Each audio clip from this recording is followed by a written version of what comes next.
Although not all of our coordinates are mapped out for us, a lifetime comprises moments of flying high to a series of crash landings into a single soar over memory lane. However, one principle remains certain. No matter how many practice missions one endures, it takes faith, courage, and sweet serendipity to navigate through life, just like Lieutenant Colonel J. Ray Bickel, navigator of a B-24J bomber throughout World War II, proved throughout his 35 unfailing missions against Nazi Germany. Born on December 1st, 1922 in Richland, Pennsylvania, to Jonathan and Sadie, Bickel raked in farm life. Along with older sisters Grace and Irene, Bickel tended to his family's 10 cows, 8 sows, and 500 laying hens. However, school provided an escape for Bickel as he excelled in classes at school in Stouchburg, Pennsylvania.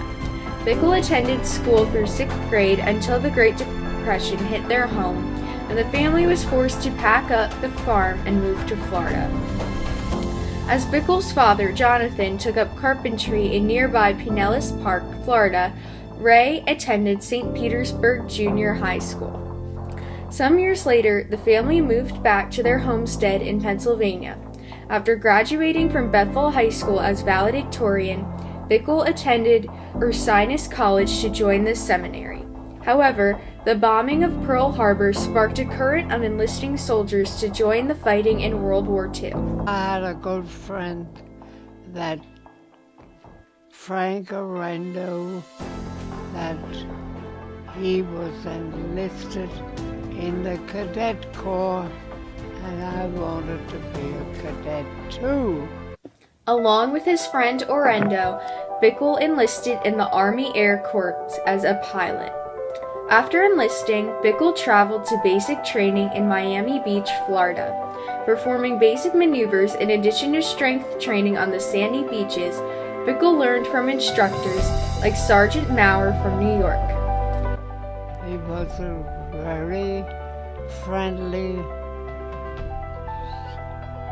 person, and he cared about all of us. Throughout his 6 stages of training, Bickel transitioned from becoming a pilot to a navigator, but the event was better stated in his words as, Well, I washed out of pilot training, and then they sent me to navigation school.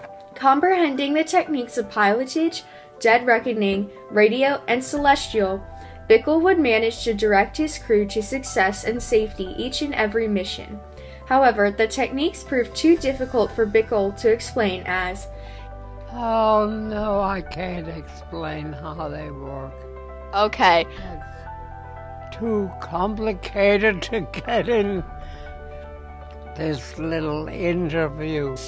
Even though his tasks appeared confusing to the average backseat driver, Bickel summed up his navigation responsibilities as, You calculated the course and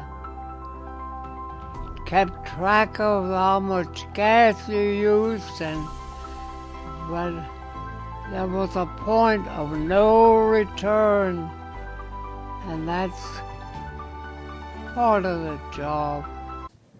Bickel was able to test his navigation skills on a training mission flying over New York City, even though he was not allowed to. Well, it was a lot of fun, because we were very low, and we had a crazy pilot that liked to see everything he could. But I was scared enough. On February 26, 1944, Bickel graduated from navigation school, receiving his Silver Navigator's wings. After graduation, Bickel flew to Rackheath, England to serve with the 467th Bomb Group. However, Bickel traveled through many breathtaking sceneries to reach Rackheath. Well, we flew to Bangor, Maine, and then to Goose Bay, Labrador, and then to Greenland, and then to Iceland, and then to Nuts Corner in Ireland. When Bickel arrived in Rackheath, England, he was assigned to his crew, consisting of the following. McTire was the co-pilot, and Cassidy was the radio operator, and Glenn Young was the pilot, and John Bosco was an assistant engineer, and here's Bernie Farrell, and he was a nose gunner, and this is Gardner Gilmore was the crew chief, and Harold Mines was he worked as a tail gunner, and I don't know who that guy was. He was only with us for one day. That man happened to fly in Bickel's crew for one day, since Bernie Lebarf, an original member of the crew, volunteered to fly with another group. Unfortunately for Lebarf, his plane went down during the mission, killing him in the process. Through the tragedy of warfare, Bickel was able to connect with his pilot, Glenn Young. No, we weren't supposed to be very friendly with the crew, but my pilot was friendly and he took a lot of pictures. And I didn't have a camera, but he did. While flying on B-24J bombers such as the Liberator, Slugger Jr., and Valiant Lady, Bickel and his crew trained and practiced for a month before they were assigned missions where they would bomb different towns and cities. Bombardier, and I toggled a switch that dropped the bombs when the lead plane dropped the bombs. The crew began their 35 missions after D-Day, and their first task served as an exciting experience for Bickel. Our first mission was to help the people that were trying to get on the beach after D-Day, and that was at 12,000 feet, and it was a very exciting place. In addition, Bickel remembered the crew's memorable mission to Hamburg. Well, the flak came very close because it came in at the bomb site and it shattered all the glass, and then the glass flew all the way up to the pilot's feet, so that my table was covered with it. Ferrying gas for General Patton's army also proved a pivotal point in Bickel's 35 missions. Well, it was very exciting because we were down just above the treetops, and like my pilot said, the water washed over our windshield.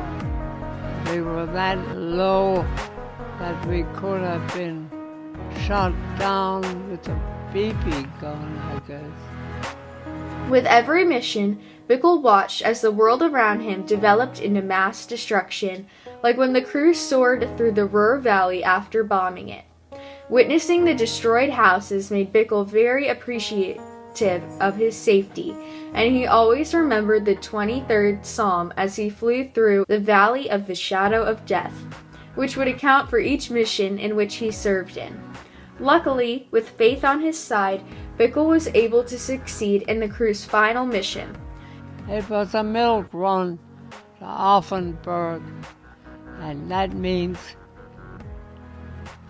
that they weren't shooting at us. It was pretty near the end for them. The completion of his 35th unfailing mission prevailed as a proud moment in Bickel's life. Flying home on a DC-4, Bickel recalled some of his recreation time in Rackheath, England. From a weekend in Scotland with his buddies to the adventures he endured with his bicycle, Bickel cherished every moment of his service. What happened to my bicycle? Oh, the front end went one way and I went the other way, and it just broken. So I don't know how you ever knew that my bicycle broke in half. From his time in the service, Bickel received numerous awards and medals for his accomplishments. For surviving his 6th mission, Bickel was awarded an Air Medal. At the 12th, 18th, and 24th mark, an oak leaf cluster was added to Bickel's Air Medal. However, on November 11, 1944, Bickel received his most prized possession, his Distinguished Flying Cross, for completing 30 successful missions. On his 22nd birthday, December 1st, 1944, Bickel received special orders in which he was relieved from his combat duty. Reporting to R&R on February 23, 1945, Bickel was right back to where the flight of his life began, Miami Beach. In his time serving as navigator active in the Army Air Corps, Bickel was involved in 4 major battles: Battle of Northern France, Battle of Normandy, Battle of Germany, and Battle of Europe. However, Bickel experienced the same feeling in a flight in a B-24 some 50 years later. With son Jonathan and granddaughter Lucy by his side, Bickel reminisced his war days in a flight above Lancaster. There were lots of people and experiences that I had that I wouldn't have had if I wouldn't have been over there. As the only living member of his crew today, at an astonishing 96 years of age, Bickel managed to direct the plane of his life in ways in which one can only hope to achieve. Soaring above adversity, Bickel succeeded in 35 unfailing missions as a navigator flying on a B-24J bomber against Nazi Germany in World War II, serving as a real superhero that Captain America can only tilt his cap to.